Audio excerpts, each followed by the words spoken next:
Bondoso Pai, nós te agradecemos por mais uma live, te agradecemos porque a tua graça é maior do que a vida, louvamos o teu nome porque a nossa igreja está viva, vibrante, louvamos o teu nome porque a nossa igreja estará orando mais ainda do que orava, louvamos o teu nome porque nós temos comida na mesa, e louvamos o teu nome porque o Senhor nos protege, o Senhor nos cerca do teu amor. Obrigado por isso e nós oramos, Senhor, confiados no amor de Jesus, que é o nosso Salvador. Amém.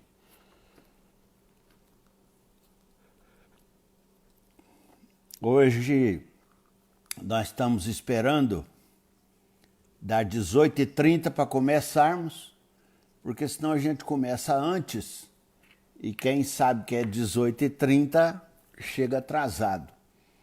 Enquanto isso, eu vou cumprimentar a Márcia, a Ana Maria, a Rafaela, a Elisa, eu vou cumprimentar o Boris, eu vou cumprimentar o Jaime. Ei, mas tem tanta gente para cumprimentar, mas eu cumprimento os que vão entrando aqui, né? Porque tem gente que às vezes vê depois, eu não vou adivinhar quem é. Mas, de qualquer forma, muito obrigado pela sua participação. Hoje nós vamos estudar, meus amados irmãos, eu já orei, minhas amadas irmãs, sobre Juízes, capítulo 11, de 29 a 40. Hoje é uma história muito interessante que, sinceramente, eu conhecia essa história e já preguei sobre esse texto, mas tem novidade para nós nesse texto, novidade muito boa. Nós sabemos que Deus chamou Jefité para Jefité lutar contra os amonitas, e Jefité orou, Deus confirmou, e Jefté falou, então eu vou lá para a guerra contra os amonitas. Os amonitas era o povo de Amon, que estava escravizando Israel na época dos juízes. Então Israel estava sofrendo na mão do inimigo. O povo de Deus estava sendo subjugado pelo inimigo. Então Deus permitiu que Jefté fosse o homem que Deus estava levantando para libertar Israel. E nós entramos então nessa série de todos os juízes, e hoje o juiz que nós estamos estudando é Jefté. E Jefté nós já conhecemos a história dele, porque nós já fizemos 2 lições ou 3 a respeito do Jefté. Então Jefté, depois que Deus falou para ele que ele podia ir para a batalha contra os amonitas, Jefté, no versículo 30, bota uma partícula aqui, que a gente chama partícula passivadora. Ele fala assim, Jefté, se com efeito, Deus já não tinha falado para ele que ele podia ir, que Deus ia com ele ia ganhar? Então, mas agora Jefté, depois de ter ouvido isso, que o Espírito Santo ter agido, Jefté falou assim, olha só, se não é uma condição, se Deus me entregar os filhos de Amon nas minhas mãos, e aí ele fez um voto. Se Deus entregar os amonitas nas minhas mãos, e Jefté fez um voto. E o voto dele foi um voto de teologia errada, um voto de conhecimento bíblico errado, um voto de tradição errada, um voto violento, e a intenção também, ainda que fosse boa, não era justificada. Onde já se viu, ele falou que se Deus me der a vitória, quando eu voltar para casa, a primeira pessoa que sair da porta para me receber, eu vou sacrificar essa pessoa. Sacrifício e homenagear o nosso Deus. E assim, então, eu quero explicar algumas coisas para vocês entenderem que ele quando fala se Deus, então ele já estava em dúvida. Ele, na cultura, ele fez um voto, porque vocês sabem que nessa época a idolatria e até o baalismo, né, Baal, estava em voga. Então, o pessoal de Baal tinha costume de fazer votos.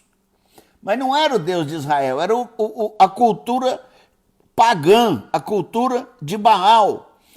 Mas para Israel, isso, fazer esse tipo de promessa, era pecado. Era como se estivesse subornando a Deus. Já viu aquelas pessoas que falam assim, se Deus me der aquele emprego, eu vou dar o dízimo. Se Deus me der aquela casa, eu vou fazer isso. Deus não precisa ser subornado. E Deus não precisa ser um juiz que vai julgar porque ele está sendo beneficiado, entendeu? Está entendendo isso? Deus não quer julgar alguma causa para ele ser beneficiado. Isso é juiz corrupto que faz. Então, quando Jefté falou, se o Senhor me der a vitória, eu vou fazer uma coisa em troca. A primeira pessoa que aparecer lá na porta da minha casa para me cumprimentar, quando eu voltar da vitória, eu vou oferecer essa pessoa para o Senhor. Eu vou sacrificar essa pessoa para o Senhor. Deus já tinha provado, Deus o chamou, Deus o qualificou, e o Espírito Santo já tinha feito isso, ele vem inventar moda. Então, quando nós olhamos para Deuteronômios, para Números e Levíticos, nós vemos que Jefté, quando ele faz esse voto, em Deuteronômios mostra que a fé de Jefté estava corrompida, porque ele estava com tendências de Baal. Então, a fé de um cristão, hoje em Cristo, né, não pode ser abalada por horóscopo, por tanta coisa errada que a gente vê. Eu fiquei triste, sim, quando uma moça falou para mim que se ganhasse na loteria, na lista dela, a primeira coisa que ela pôs é dar um pouco daquele dinheiro para Deus. Ela me falou isso. Deus é testemunho. Não gostei. Deus não precisa disso. Então, para de fazer isso com Deus. E Jefté, então, ele estava tentando subornar o juiz, que é Jesus, que é Deus. Então, ele estava sendo corrompido. E quando o texto fala, ele então, aqui no versículo 32, ele foi vitorioso. Mas ele não foi vitorioso porque ele estava subornando Deus. Ele foi vitorioso porque Deus já tinha declarado a vitória. Tem nada a ver com o voto dele, mas ele fez essa palhaçada de ter votado, essa besteira de ter votado. E aí no versículo 33 fala que Jefté foi ao encontro aos filhos de Amon, combater contra eles, e o Senhor os entregou nas mãos de Jefté. Quer dizer, quem venceu a batalha foi Jefté. E a batalha foi sangrenta, a batalha foi violenta, a batalha foi grandiosa, porque Jefté tomou 20 cidades. 20 cidades. O versículo 33 fala. Então, meus amados irmãos, agora Israel começou a subjugar os amonitas, porque os despojos vieram para Israel. Vocês sabem disso, né? Aí Israel começou a subjugar Amon. Por quê? Porque Jefté venceu. Agora vamos ver, Jefté vai voltar para casa depois da batalha. Vamos ver como foi o encontro dele, quem saiu lá na porta, qual que era o voto. Diz assim, vindo, pois, Jefté a Mispa, à sua casa, saiu-lhe a filha ao encontro, tocando tambor e dançando, pela vitória que o pai teve. Então, quem que ele tinha que oferecer para Deus? A filha. E uma coisa interessante que a gente não sabe, mas é bom saber, que Jefté sabia que ele só tinha uma filha. Ele não tinha filho, ele não tinha duas filhas, ele só tinha uma filha. Então, a probabilidade dessa menina sair quando ele voltasse era muito grande. Mas a Bíblia, como não informa esses detalhes, também não vão me adivinhar, né? Vão largar a mão para lá. Então, a filha única de Jefté, quando Jefté viu aquilo, Jefté viu que a filha estava vindo, ele rasgou as suas vestes e ele falou para a menina: tu passaste a ser a causa da minha calamidade. Ele é que fez a besteira daquele voto errado, aquele voto sem teologia bíblica, aquele voto de suborno que Levíticos e Deuteronômios fala que a gente não deve querer subornar Deus, ele não aceita isso. Agora ele joga a culpa na filha. Você é a causa da minha calamidade, eu vou ter que te sacrificar. E é isso que eu quero, nós já estamos terminando, tá? Porque é só isso mesmo que nós vamos ver hoje até o versículo 40. Jefté falou, ele e a filha conversaram, e Jefté falou: eu tenho que te oferecer para Deus. Aí a filha dele falou: tudo bem, pai, o senhor vai me oferecer para Deus, o senhor já assumiu esse compromisso com Deus, então está assumido, tem que cumprir.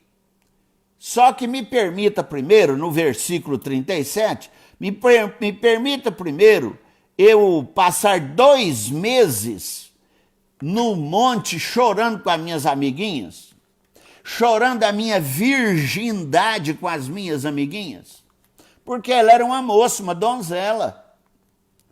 Então ela pediu para o pai: deixa eu ficar 2 meses lá no monte, eu vou chamar minhas amigas e nós vamos chorar a minha virgindade. 2 meses, aí depois quando eu descer, tá tudo certo. Então elas choraram 2 meses, ele consentiu que elas fossem, e então elas foram.